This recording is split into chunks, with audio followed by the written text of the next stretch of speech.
So, speaking next, we have Dr. David Laude.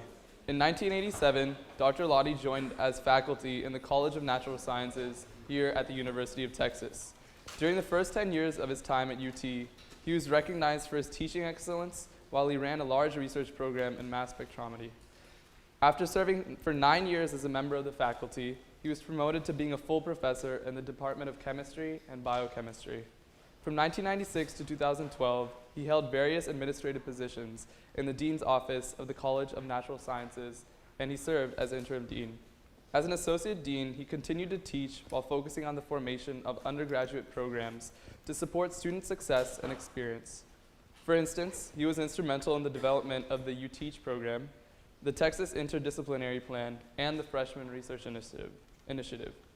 As interim dean, he reprioritized the college budget to focus on faculty hiring while developing blended learning models for higher education that generate new college revenue streams. Presently, he is serving as our Senior Vice Provost for Enrollment and Graduation Management, and we're truly lucky to have him here today. So now, it's our pleasure to introduce and welcome Dr. Laude.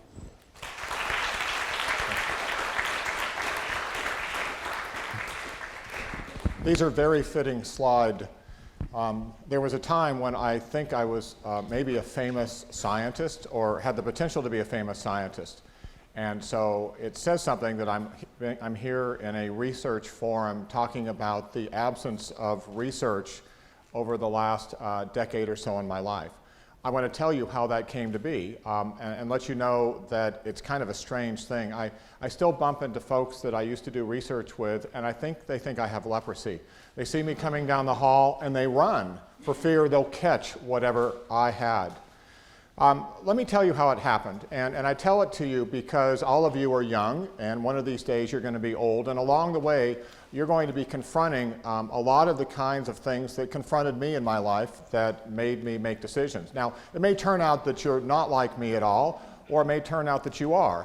In fact, when I finish this talk, I want you to just decide whether or not you fall into one category or another, and we can call it a day as we leave. Most of you, I think, are in engineering, and I don't know for sure what pot you're going to put yourself in, but when I tell you in a few minutes that I value the fact that I create error all the time in my life, you might try to run from it because you don't build bridges by making errors.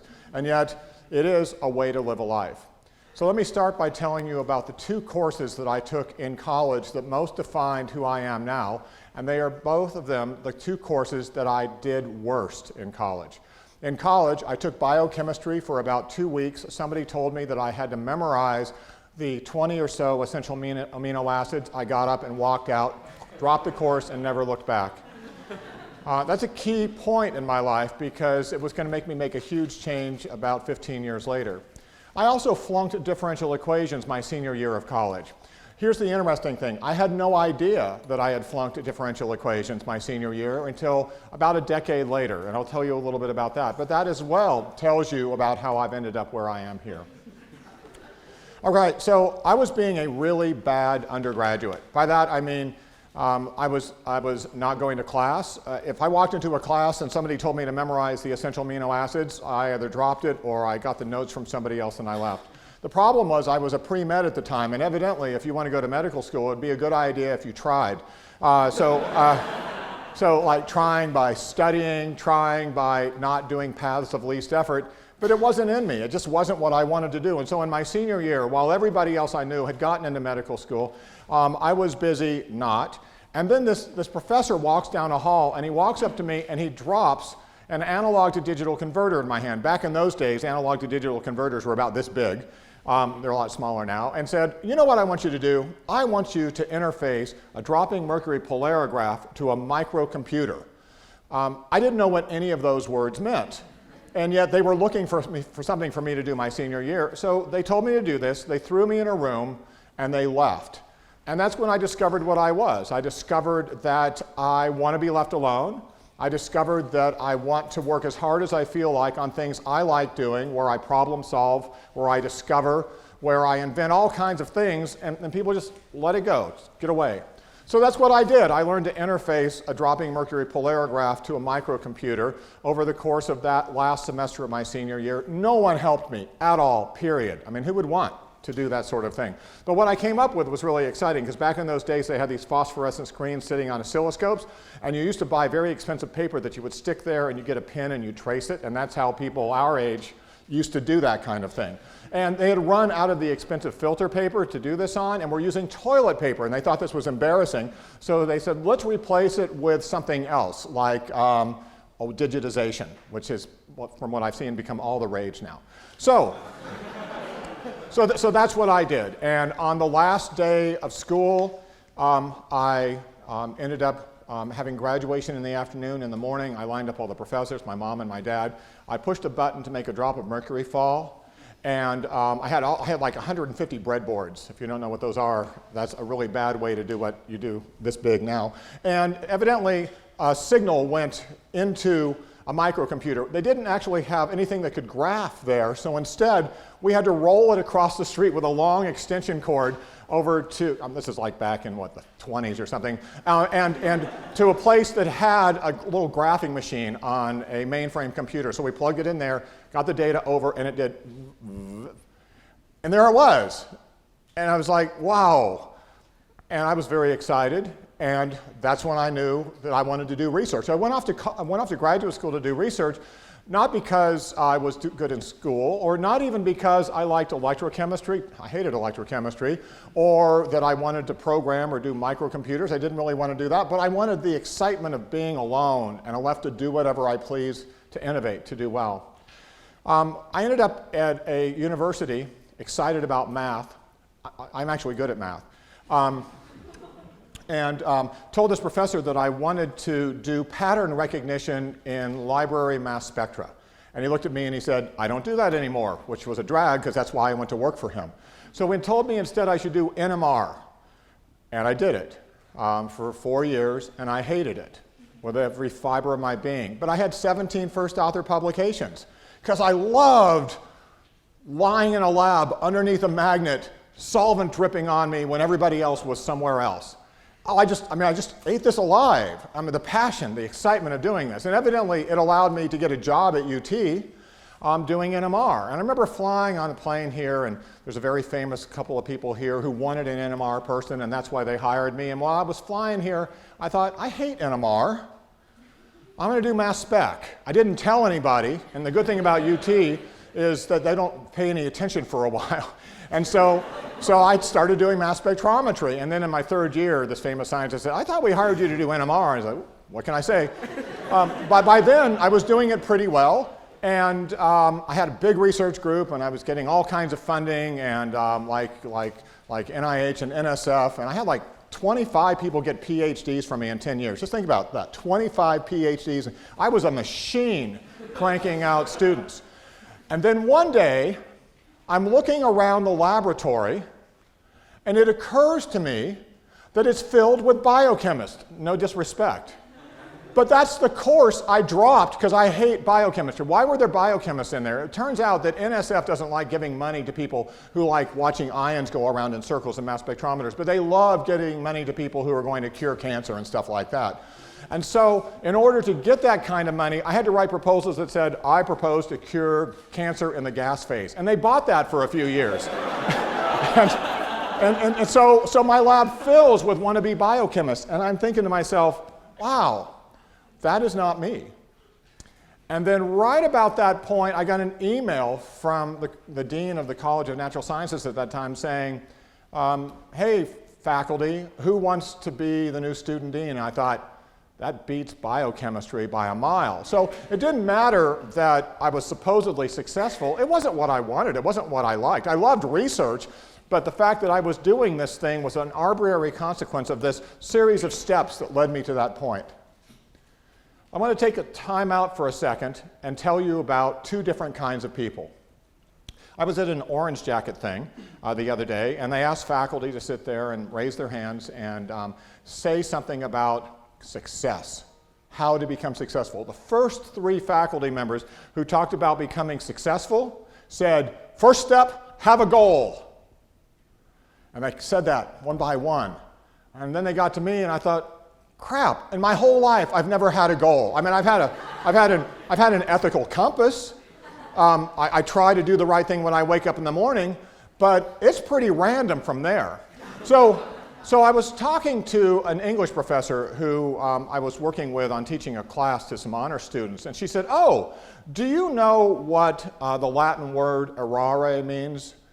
Errare? No, she goes, "It means to err. It means to stray. It means to wander. You are a wanderer." I said, "I am?" I go, "Yeah. You get up in the morning and you can't see more than a week in front of you. And yet, in that process, you give it everything you got, and then you honor these little sorts of moments that arise that say, I don't like it here. I'm going to take a left turn, or I'm going to take a right turn." Oftentimes, I liken my life to being in the mall in the holidays. Big crowd of people, back when people went to malls. And I don't really know where I'm going, but people are bumping into me, and I just keep bump, bump, bump, bump, bump, bump, and then I look up and I'm in front of a Radio Shack. How did I get there? Well, I just let life carry me in that direction. So when I think about, in fact, how my life worked out, I realize that along the way, I was honoring these odd moments of epiphany. I didn't know they were coming, but they were these moments that made me go, wow, this is what I want to be. So here's the first one. This is how I became an administrator, not even wanting to have it happen. Because I had small children, I suffer through the guilt that comes in knowing that they are being educated without my assistance. So as with all science and engineering faculty, we go teach an after-school program at our children's elementary school. It's almost like a requirement. Friday afternoon, 3 o'clock, you show up there, you teach your kids and their friends, how to make, silly putty or something. So I'm doing that with them. And I've done it for a couple of years. I'm feeling pretty good. And then I walk out one day and I look up and I see this line of Suburbans in the suburban neighborhood that I lived in, and thought, these people don't need me. These people they got everything they need. I need to go somewhere else. So I went back to school and I thought to myself, I should be doing this for people who don't have Suburbans lined up. So I asked one of my graduate students to find me the poorest elementary school in Austin. I don't know, I don't even know what was going through my head, but I was getting tenure, but at the same time, it was okay. I was just, do that, makes sense. So he goes and finds the poorest elementary school. It's Becker Elementary in South Austin. So I said, well, go find me a teacher there and see if he or she will let me show up in the afternoon on Fridays, and they did. They let me show up out there, and so we started doing it for them. Now, I needed people to help me do this, and it occurred to me I could pay graduate students. So I gave 2 graduate students $100 each to show up there in the afternoon on a Friday doing this elementary school thing. And I thought, I cannot sustain this. I'm an assistant professor. I make very little money. I can't just be putting it out there like that. I should get other people to do it for free. And then I thought of the vast human capital on this campus called undergraduates. And what do undergraduates want more than anything? 3 hours of credit for not sitting in a room like this. And so that's what happened. I got first 4, and then 8, then 15, then 25, then 50, then 100, then 150, then 200, then 400, then 600. At one point, I had 600 undergraduates in this vast organizational structure called UTeach at the time, out there teaching in almost every elementary school in the city of Austin. And I was the teacher, and I just had all these students who did all this stuff. And it was amazing. Walmart got rich off of us because we would head there, buy stuff, go teach at the schools. I learned so much about organizational theory. I learned so much about program development in doing that. And then suddenly, there it was. So I'm thinking to myself, as I arrived back from a conference where I have a bunch of biochemists, and then just a few of the people left in my lab that I actually like working with, the people who did physics, the people who did engineering. And I had just gotten a letter in the mail from a journal, and I opened it and read it, and it was a review of a paper I had written, and it said, "This is Laude's finest work." And I looked at the 2 comments, and I know who the 2 people were who wrote that, because they were the 2 people who understood what I was doing. So I thanked Alan, and I thanked Charles. I mean, not directly, in my head I did, because I knew that I had worked my way into this area that was so incredibly tiny in terms of the things that I had a passion for. not curing cancer in the gas phase. And then it occurred to me that in the morning I was going to get up and make sure 600 students were out in the elementary schools across the city teaching underserved students science and math. And I asked what I cared about more. It's really interesting in our lives how we start to understand what that is. Because you wake up in the morning and there is only 24 hours in a day, and you ask yourself, what's going to happen with it? So I started off by dividing it in half. In the morning, I wore a tie over to do my work in the dean's office. In the afternoon, I took it off and went over to the laboratory, and I just played it by ear to see what would happen. And slowly but surely, the tie came off less and less. And slowly but surely, 16 graduate students became none, and suddenly I was an administrator. So as I look at you right now, and I ask you to think for yourselves, is there any possibility you might end up like that guy? The answer probably has as much to do with who you are as a person and how you respond to the perturbations that come to you in the world around you. Are you the kind of person who sets goals and looks and sees them, and you fight for that goal to get there? If you are, great. I mean, it's not me, but lots of people like cure cancer and take over the world doing that. And so that's obviously a very fine way to imagine it. But you better make darn sure that you've chosen the right goal to go after. Because if you haven't done that, you're going to get there and wake up at the age of 47 and go, wow, podiatry? Really?